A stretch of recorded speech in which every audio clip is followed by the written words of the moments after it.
Canada is famous for its beauty. Endless forests, frozen tundra, rocky coastlines.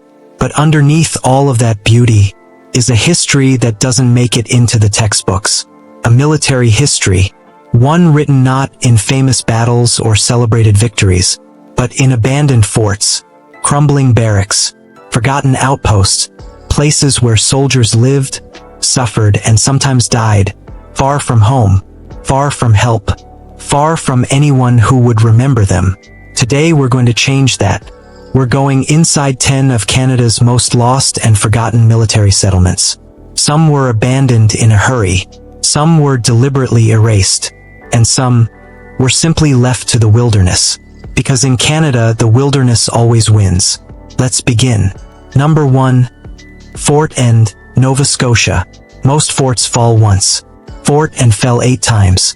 Built by the French in 1629, this fortress in Annapolis Royal, Nova Scotia changed hands between the French and British so many times that historians lost count. 8 sieges, 8 surrenders, 8 new flags raised over the same blood-soaked ground. Soldiers who garrisoned here never knew how long they had. Would they be British today and French tomorrow? Would reinforcements come? Or would the next ship bring enemies? The pressure was constant. The fear was real. Today, Fort End is a national historic site. The earthen walls still stand. You can walk the same ground where desperate men held muskets and prayed the next attack wouldn't be their last. But standing there in the silence, it's hard not to feel the weight of everything that happened here. 8 battles, hundreds of lives, and one fort that refused to stay defeated. Number 2. Fort Prince of Wales, Manitoba. Imagine spending 40 years building a fortress. 40 years of backbreaking labor in one of the coldest places on Earth. Churchill, Manitoba, where winter temperatures drop to -40, where the wind off Hudson Bay cuts through everything.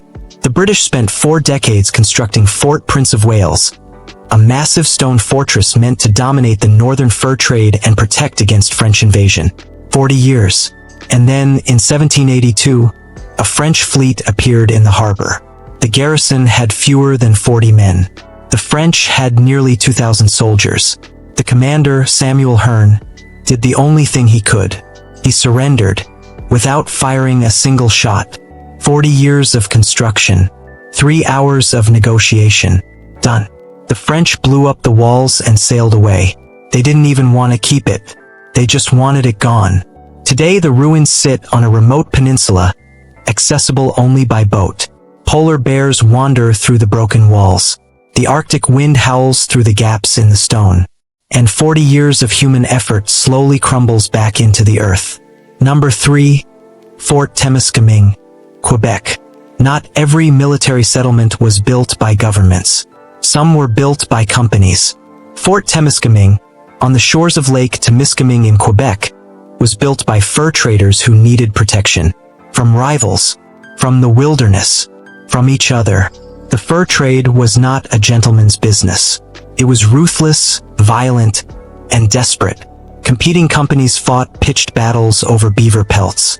Men were killed over trade routes. Indigenous alliances were made and broken like promises in the wind. Fort Témiscamingue stood in the middle of all of it. A trading post, a military outpost, a place where civilization and wilderness pressed hard against each other. The fort changed hands multiple times before finally being abandoned in 1886. Today, the site is a National Historic Site but barely visited. The old stone walls still stand near the water. The lake is still beautiful, but the stories soaked into that soil are anything but peaceful. Number 4. York Factory, Manitoba. For 200 years, York Factory was the door to the Canadian interior. Everything went through here. Furs going out, soldiers coming in, guns, food, settlers, supplies. Built on the swampy shores of Hudson Bay in 1684, York Factory was the headquarters of the Hudson's Bay Company for generations. It was also one of the loneliest postings in the British Empire. Soldiers and traders stationed here described a particular madness that came with the isolation. Endless winters. Permanent mode. The feeling that the rest of the world had forgotten you existed. Some men never left. Not by choice, but because the wilderness claimed them first. The main building, a massive wooden depot, still stands today, but the permafrost beneath it is shifting.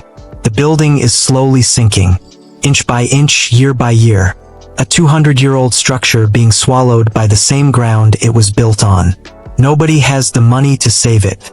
And so York Factory, the door to a continent, is quietly disappearing. Number 5. Fort Lennox, Quebec. After the War of 1812, Britain was terrified. The Americans had tried to invade Canada. They had Bayeux. These places are still out there. Some are protected. Some are crumbling. Some are completely lost. But they all share one thing. They were built by people who believed they were building something that would last forever. They were wrong. Everything ends. Empires end. Armies end. Forts end. But history, real history, that doesn't end. It just gets harder to find. And now you know where to look.